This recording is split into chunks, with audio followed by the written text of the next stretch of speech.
as soon as possible. So now, when you were talking about Dudjom Lingpa's son, the question popped up in my mind of whether there were any daughters, and this brought up in my mind the next topic that I'd really like to explore with you.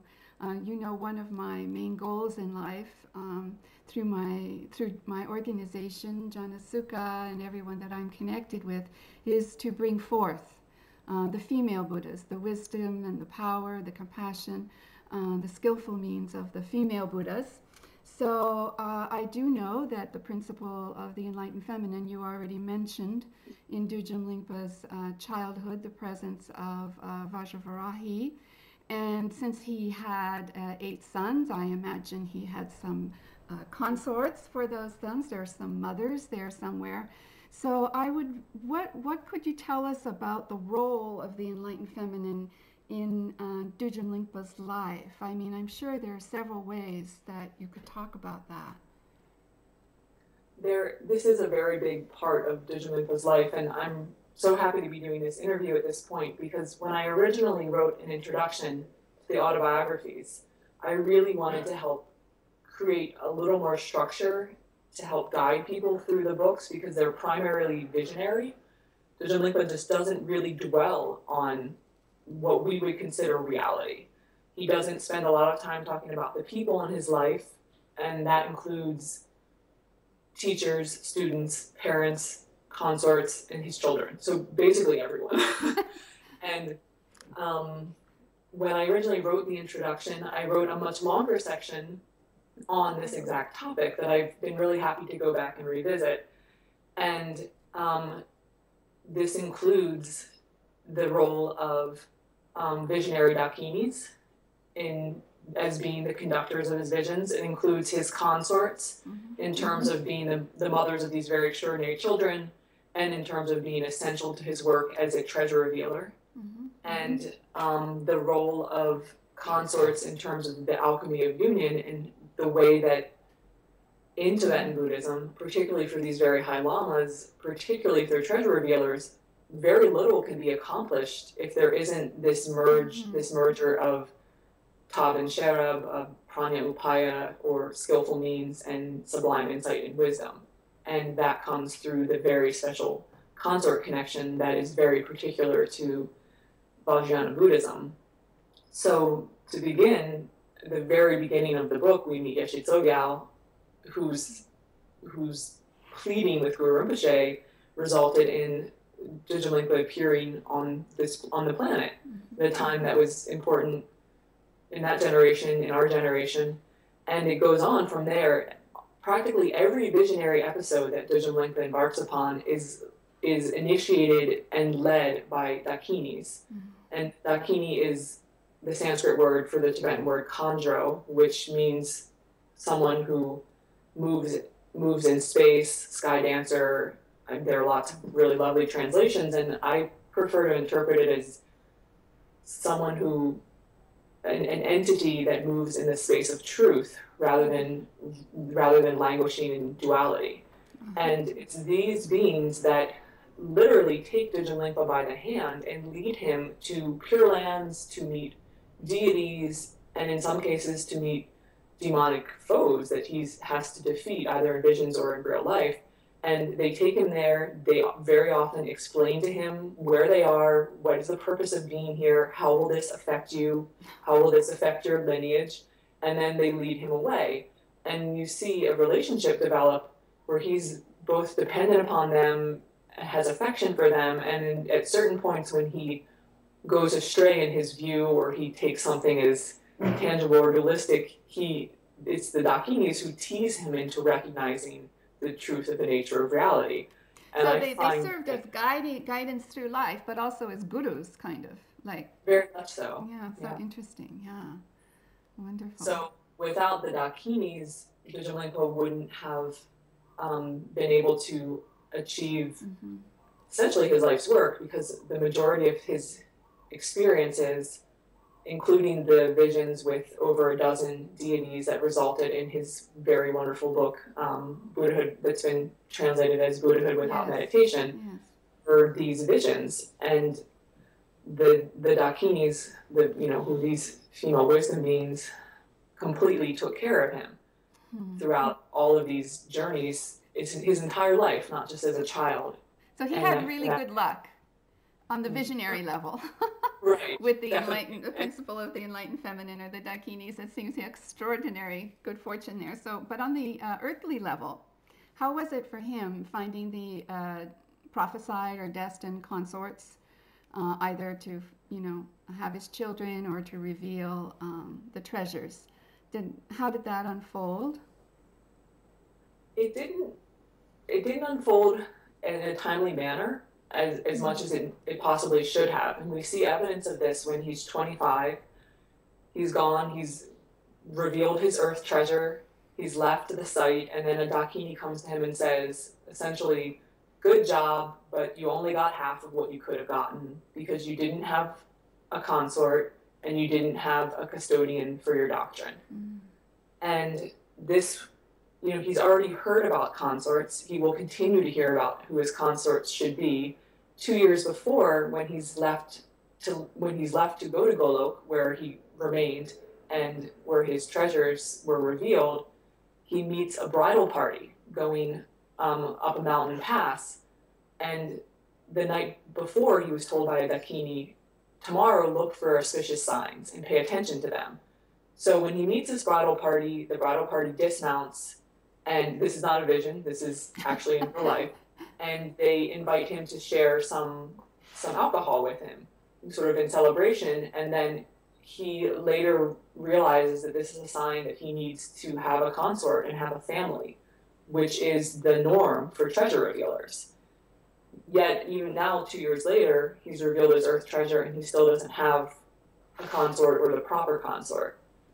So we see this change, but again, his process is very internal. So he doesn't make reference to when he met his consorts or who the specific mothers of his children were. All of this has to be inferred through prophecies, most of which come directly from Yeshe Tsogyal.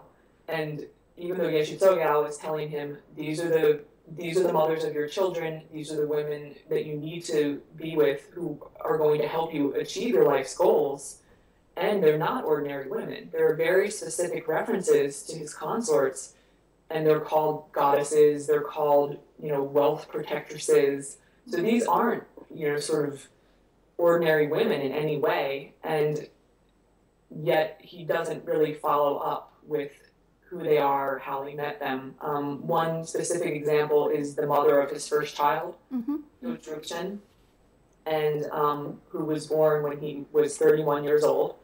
And her name was Sonam So. She was prophesied in numerous prophecies. And the only way I was able to confirm that she actually was Dudjom's mother was to go to Nyoshul Rinpoche's wonderful book. And there he confirms that she was his mother. So again, there was this opportunity to cross-reference the information because there just wasn't really a lot in Dudjom Lingpa's own autobiography. But for me, it was nice. It was very important to see the prophecies and to be able to piece together some indication of his consorts because it is so important. What I find so attractive or magnetizing for me in this aspect of his life story seems to be the seamless integration of the visionary Dakinis and the Dakinis who are manifest on the earth, and the spiritual purposes of treasure revealing, and this kind of seamless integration of the principle of the enlightened feminine on both a non-manifest and manifest level. That sort of that is that to me, I mean, it's something that is a powerful image. To not just think that the female Buddhas are ethereal and just on a non-manifest level, but they also are on a manifest level. And then also the curiosity to have such facility with the non-manifest Dakinis and such human difficulty with the manifest Dakinis. Is that a fair judgment? And that's a really wonderful way to put it. And I think that describes his situation really perfectly. I mean, part of his role as a treasure revealer, and there are many wonderful books on this subject, is based on finding this special consort of awareness.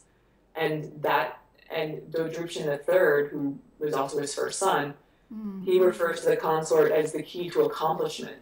And in order for the treasure revealer to be able to unlock the treasures, be they earth, mind, pure vision, spontaneous arisen bliss has to manifest, and this can only manifest with the relying on the proper consort. And we can fortunately assume that Dudjom Lingpa eventually met the right consorts at the right time, because we have all these wonderful texts that came out of his treasures. At the same time, he did have trouble with the manifest dakinis, and it's not good to project, but I have to wonder sometimes what earth treasures he had to leave behind. Exactly. We're not lacking anything. Yeah. And I guess too, maybe there's I'm assuming that he doesn't, you mentioned before, he kind of grumbles a little bit about certain things in his life, but probably he doesn't mention too much about his troubles finding manifest dakinis. Does he talk about that, or say, gee, I still haven't found anybody, or nobody likes me, or is there any mention of that in his thought process? No, he doesn't, although at one point he receives sort of visionary scolding, telling him, and this is after he's met the bridal party, it's after he's received these prophecies regarding his consorts and his children. He has another visionary interaction, where he's really warned, don't get wrapped up in the householder life. You'll sink into the mire of cyclic existence, and we'll never see you again. And so this is a very contradictory message sent to him after being told, you didn't have a consort, so you can't take all the treasures, and you're supposed to have all these amazing children. Yeah. And these consorts are very, very essential to your life and lineage. So at that point, he's a little confused. And there is definitely some grumbling about what am I supposed to do with this information. Yeah. Would you read to us a passage from your book? And like something what reader could expect to find in your book, I'm sure, and a little bit why you chose this passage. Thank you. Sure. Thanks. So, and tell us what page it is too, in case people already have the book, A Clear Mirror. So this is page 133, the start of the chapter called Not a Single Lama in This World. I turned 38 in the Water Monkey year, 1872. While I was transcribing the practice cycle of Dakini Trima, a great whirlwind emerged, carrying the written pages away in every direction. I understood this as an omen that these texts would reach absolutely everywhere in every land. All the mountains and plains filled with vultures, the king of birds. Small feathers from their wings, talismans the Dakini spirits, showered down. My student, Pematachi, auspicious lotus, made a vow to do this practice, and then began to transcribe the text into words. That day, a stream of milk imbued with flavors, vitality, and nutritive qualities flowed from the sphere of empty space until it just filled a cup. When he drank it, for 3 days his body and mind were suffused with bliss, and new realization was born within him. In the end, Pematachi gained distinctive realization superior to anyone else and became quite learned. Having undertaken the essential practices in unfixed mountain locales, he gained mastery on the swift path to authentic, complete enlightenment. And then this next passage is Dudjom Lingpa's own poetry about the experience. A flowing stream of ambrosia milk, utterly substantial, materialized from intangible, unimpeded space. If you rely upon this means of accomplishment's truly profound fifth instructions, in the essence of empty basic space of sublime insight, topmost blessings appear as skillful means. A sign that the two accomplishments will effortlessly come to pass. When a Lama with realization and a student suffused with blessings and the utmost fortune of receiving profound instructions meet, Even supreme spiritual accomplishment is achieved without difficulty. That's the nature of such auspicious connections. And then he goes on to say, compelled by joy, my student Seichu, 10th day, asked me something to practice. When I transcribed a text for him, a rainbow stretched out like 5 silk ribbons shone above my house, a portent of his impending liberation in the illusory rainbow body. At the end of his life in Lhasa, when he passed away, exceptional canopies of rainbow light and other signs and indications appeared. Everyone in central and western Tibet was amazed. During the middle winter month, I practiced Dakini Truma during a month-long retreat. On that occasion, I was accompanied by my supreme disciples, Seichu, Pematashi, and Urgen. There was no one else apart from this trio. I came to the firm conclusion that they upheld their tantric commitments. At that time, a rain of small flowers from vultures, the king of birds, fell. The house was infused with a sweet aroma, and other fantastic signs and omens appeared. Wow, thank you. Did you have anything in mind why you chose this paragraph? I love the title, Not a Single Lama in This World. Tell us a little bit. The fact that he received all of his great perfection teachings from visionary lamas. And I like this passage because he speaks with so much affection about his heart students. And it shows really the whole arc of his life, and that he's come to a place now where he's revealed his treasures, he's transcribing them from the treasure code that treasures are received, the form that treasures are received in, and he has the very key element of having students who have promised to practice the teachings. Because without this element, there's no reason to transcribe them. And I love the fact that the student's yearning is the catalyst for the teacher's homework, basically, for his treasure revelation transcribing. And then, of course, just all these wonderful signs. And then it seems as if the student, one of the students mentioned here, attained rainbow body. And so I like to think that that's maybe a connection to one of the 13 disciples. Yes. It is a wonderful passage and includes many things in this passage. So thank you for reading that. It was a real pleasure to hear you read that. Time is flying by for us in this interview.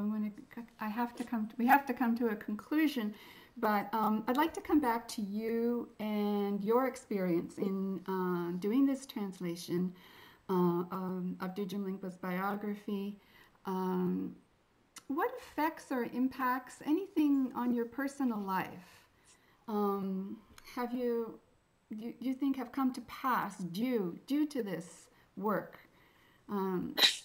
due to this translation? How has it impacted you as an individual, as a Dharma practitioner, as a translator? Anything with curious minds want to know about this? I think that the connection with the Dudjom lineage through Lama Tarjan Rinpoche, through Tilly Norba Rinpoche, through you and your work, and having the privilege of being Dudjom Lingpa's English autobiographer to some degree, has had an immense impact on my life at every level. And I think the most important thing for me is that it confirms my role as a practitioner. I've come to this lineage, and I've come to Buddhism and my own path through being a practitioner entirely, which is the experience of Lama Tarjan Rinpoche. It's your own experience. You did retreat, and you've continued to keep your commitments, and you've done a really wonderful job of making the lineage available in a very pragmatic and authentic way to practitioners all over the world. And I think for me, my connection with Dudjom Lingpa and the translation of this book has just given me an opportunity to be a bridge to the Dudjom lineage, a bridge to the Dudjom autobiography and all of the lessons and inspiring stories that it contains. And it just continues to affirm for me my role as a Dudjom practitioner, and really nothing more, nothing less. I don't have an academic background in this field. I don't plan on going that direction unless I receive some visionary directive. And I'm very happy just to be, like you and like so many of our Dharma brothers and sisters someone who's just doing their best to be what their lamas have asked them to do. And I think for me, that's what Dudjom Lingpa is about. He, of course, had a very, very unique life, but at the same time, he received teachings primarily from visionary lamas. He put them into practice, and then he taught them to his own students. And it's a very simple process, as long as it's done correctly. And we see in the Dudjom lineage that that's been intact over and over. So. Yeah, thank you. Well, I really feel, you are an exceptional student in the Dudjom lineage. You are an exceptional translator. There's a lot of good positive conditions. So coming together to manifest your mission in the world, and so we want more. And so what are you doing now? Well, now I'm doing what I consider informally a sequel to the autobiographies, which are Dudjom Lingpa's songs of realization in answer to the questions of his students.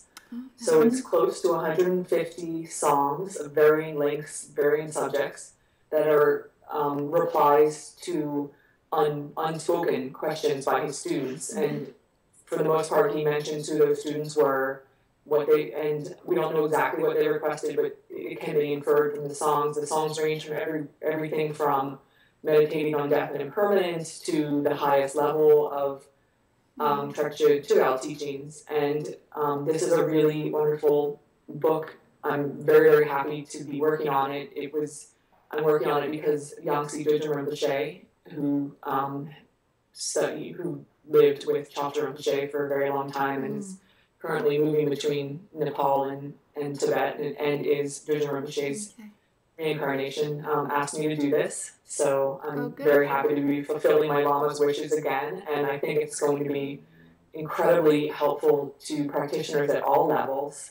And the good news is that it's not, will be accessible to practitioners at all levels. It's not a restricted text. Good. And I think that's a great kindness done by Dudjom Lingpa to make his answers to his own students' questions available to his students now. Yeah, I absolutely. As I said, Dudjom Lingpa continues to guide his students, and that happens to include us. I sort of feel, believe it or not, but it does include us, and I think that that's such a precious thing because there's so many very rich and wonderful spiritual traditions in the world, but they have lost the master-student connection or lineage, and therefore funny things can happen to the teachings and the practices. But in the area of the Dudjom lineage, we're very fortunate to coming straight from Guru Padmasambhava, Kondro Yeshe Tsogyal, Dudjom Lingpa, Dudjom Rinpoche, and our own teachers, and so many Dudjom teachers actually in the world today, all striving in their own way to keep bringing. It is alive. It's a living tradition, and I love that. How long until we can read your new translation of these Vajra songs? I hope that it will be going to the publisher at the end of next year. So So about 1.5 years to the publisher, and then maybe 6 months. I'm not sure, but okay. Well, thank you very much, Chini, for sharing so much of yourself, of your experience, of your expertise. And I love the way you just come alive when you talk about Dudjom Lingpa. It's so beautiful to see. And again, thank you and today's Guru Day, so we didn't plan it this way, right? All of a sudden we looked and here it was. So I think we've been blessed, and I just want to say thank you so much. Thank you. I really enjoyed this, and as I said, it's renewed my connection to the bigger picture of Dudjom Lingpa. Okay. Thanks, Chini. Bye-bye. Thank you.